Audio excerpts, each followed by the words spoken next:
Hello, everyone. Welcome to another installment of Ontario People's Front.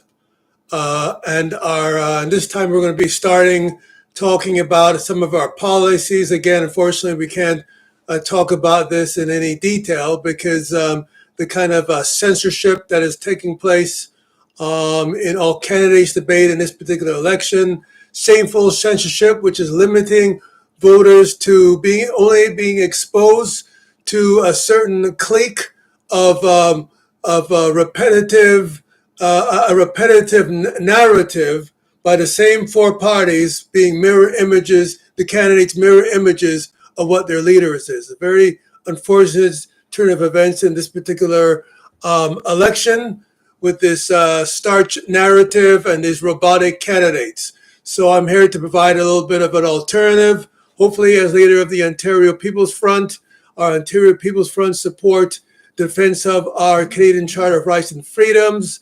We also support, the affirmation of social justice, universal public health care, and human rights inclusive of all minorities, including visible minorities, including LGBTQ rights. That's what the Ontario People's Front is about. We're bringing together of oppressed and marginalized voices, coming together. We're not left, we're not right, we're not center. We are a common front of diverse voices. We're against the politics of divide and rule with respect to the traditional politics and left, right, and center narrative. In this particular installment, we're talking about cannabis stores. This is a particular issue in Ottawa-Centre because we're seeing more and more of these cannabis stores. We're not against cannabis as the Ontario People's Front. We definitely, what went on before with people getting arrested with cannabis, we're completely against. We are for decriminalization, which means that, in our view, cannabis should be treated somewhere between selling tomatoes and cigarettes. They should be available in a capacity where there is inspections, like you're going in a restaurant to make sure that the product is safe to use. Spot checks look at what you have in restaurants, but available just like cigarettes in stores or wherever cigarettes are sold. We are against what's going on in Ottawa-Centre with respect to these and the rest of Ontario and Canada, but we're seeing in Ontario in particular, these proliferation of these storefronts, which don't add to quality of life, in our view, is completely unnecessary for the government to be using a sort of a legalized context to be creating these cartel oligopolies of cannabis stores which only sell cannabis. These are not contributing to the community life. There should be a variety and mix of stores available for people, and stores which hopefully support and are accessible to all people, that everyone finds useful. Simply having these, what I call dead spaces of cannabis storefronts, becoming more and more populated in urban centers, with particular reference to Ottawa-Centre, is completely, in our view, unnecessary. These sort of and when we speak to cannabis users, they tell us that the stuff they've grown at home, and the stuff they get locally through their home or their friends or whatever, is way better quality than the stuff they're getting in these stores, which apparently, what I'm told, is a very adulterated version of cannabis, which generally isn't very good quality anyway. So if the people think that these cannabis stores are satisfying a need of everybody who has a certain quality interest, a qualitative awareness of what cannabis products they're used to getting, and if they think that they're getting into these stores, they may be making a sad mistake. These stores are not, in our view, contributing to the life of the community. In Ottawa-Centre, now we have apparently some cannabis superstore. That's this huge mega store right near Lansdowne Park, in front of the beside a beer store, right across from the LCBO. These type of cannabis stores just being more and more common than Starbucks or your Tim Hortons is starting, in our view, getting ridiculous.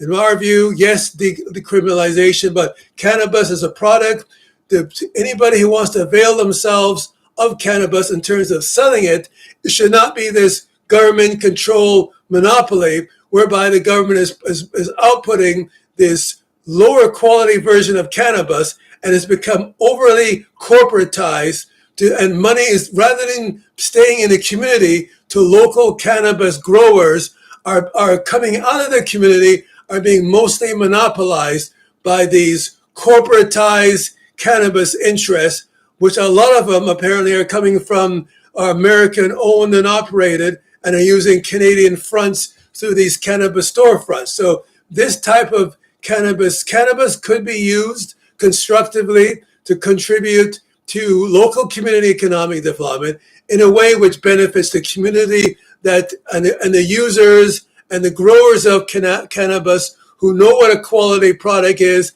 and able to produce that. And right now we still have a context whereby people who fall outside of that corporatized cannabis culture, they are still open to arrest if they are detected out of growing cannabis outside of these organized government oligopolies, which is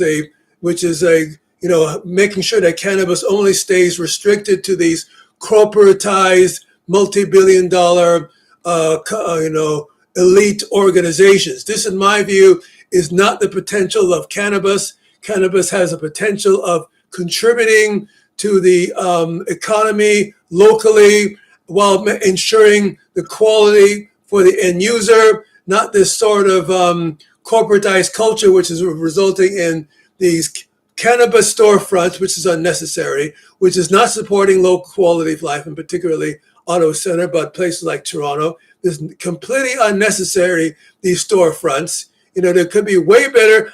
In my personal view, I'm not nothing against cannabis. Again, should be decriminalized, but I'd rather see more restaurants, just as a person in the community, a fruit stand, a clothes store, stores which are widely accessible to everyone in the community, and not simply these cannabis storefronts limited to cannabis users.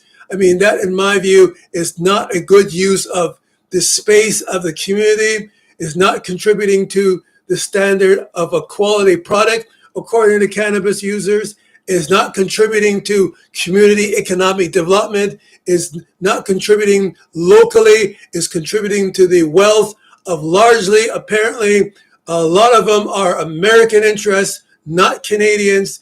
And this is what a legacy of Justin Trudeau's corporatized culture of cannabis and his corporatized culture of his management of the pandemic and his corporatized focus. This is not what Ontario People's Front is about. We're about serving community from a grassroots standpoint, inclusion. This is not a message that apparently all candidates debate want people to know about. This is not a message that the mass media of orchestrated, media conglomerates like The Citizen, like the Ottawa Sun. These media interests are corporate. They're trying to serve their little corporate friends in the cannabis culture and whatever other corporate friends they have.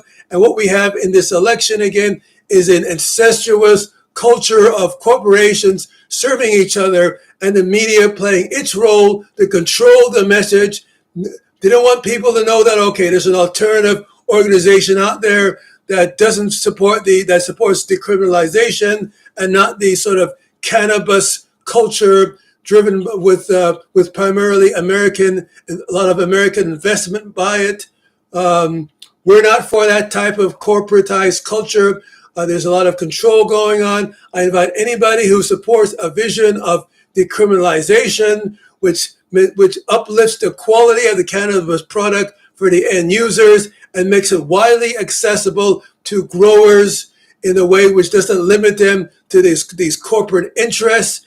And if you also think that cannabis should be available in potentially maybe markets, farmers markets, or maybe in like cigarettes, but without these cannabis storefronts. Whatever your view is, look forward to hearing you, whether you're from whatever part of the world you are from, but particularly since we're an Ontario political party, if you're from Ontario or Ottawa-Centre in particular, we're interested in hearing what your voice is. Make a comment below this video about if you think everything is great, if you support these this sort of corporatized cannabis culture that our Prime Minister is promoting and also supported by our Premier. If you're okay with that in the community, if you're okay with these cannabis stores, we want to hear from you. But if you think that there's another vision out there for decriminalization, which does not create these dead space pockets of cannabis stores that serve American investment interests and that do not serve a quality product and don't serve the potential for cannabis users and growers alike to support local community economic development. If you're okay with our money being floating outside of our borders and supporting American shareholders and corporate elites, whatever your views are, we want to hear from you because we're not able to inspire this discussion, unfortunately, locally because of the likes of the Ottawa-Citizen, the Sun, which is just to be reflecting a culture of censorship in this election, which is serving the message being managed by the elites of the four so-called main parties who serve corporate interests, which are funding them. So if you want to, we're trying to engage directly with the voters because of the censorship going on in this Ontario election, corruption that's undermining the integrity of our democracy. We want to hear from you. Make a comment below this video. Thanks very much for listening to this video again. Raymond Samuels, leader of the Ontario People's Front, and we want to hear your comment below. Thank you very much for taking the time to listen.